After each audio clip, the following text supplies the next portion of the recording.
মিছিল হয়েছে আজকে 14 তারিখ এখানে প্রস্তুতি সভা হচ্ছে আগামী 16 তারিখ পুরো বিধানসভা কেন্দ্র করে আমাদের দুটো বিধানসভাকে যৌথভাবে রাজারহাট নিউ টাউন ও রাজারহাট গোপালপুর আমরা দুজন একে অপরের পরিপূরক।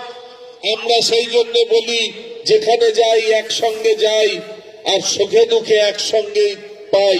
সেই জন্য আমাদের দুই বিধানসভাকে কেন্দ্র করে আমরা যৌথ সভা করব চিনার পার্ক মোড়ে।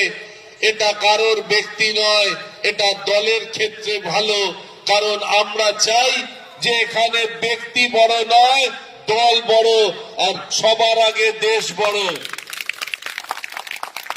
বিগত দিনে কেউ কেউ হয়তো সিপিএম এ ছিলেন, পরবর্তীকালে জামা বদল করে আমাদের দিকে ঢুকে পড়েছেন নিজের অস্তিত্ব বাঁচানোর জন্য আর নিজের অসৎ পথে রোজগার করার টাকা সেটাকে ভালোভাবে কুক্ষিগত করার জন্য।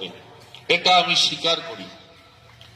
নিশ্চয়ই এখানে অনেকে আছেন মনে মনে এই ক্ষোভ আছে আপনাদের যে পুরনো তৃণমূলীরা আজকে সরে যাচ্ছে, নতুন ভাবে যারা বিগত দিনে সিপিএম এর আমলে অত্যাচার করেছে, এই রাজারহাটে দাপিয়ে বেরিয়েছে, তারা আজকে সামনে চলে আসছে।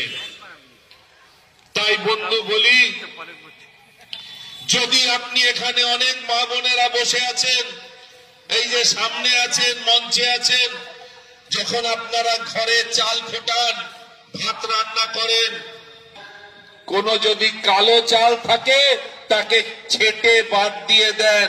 তাই তৃণমূলেও যদি কোনো কালো চাল থাকে তাকে একটা দুটো কালো চালের জন্য পুরো ভাতকে নষ্ট করবেন না।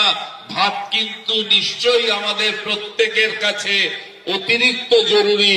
ভাত না থাকলে আমরা কেউ বাঁচবো না, সেরকম ভাবে তৃণমূল না থাকলে আমরা বাঁচবো না।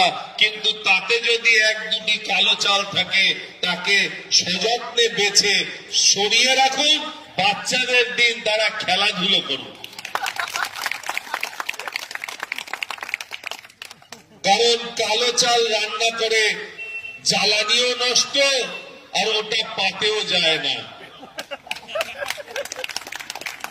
বন্ধু, একটু আগে বাম্পি বলছিল যে এই রাস্তা কিভাবে মেরামত হবে বা পঞ্চায়েতের উন্নয়ন কিভাবে হবে। শিবু গিয়ে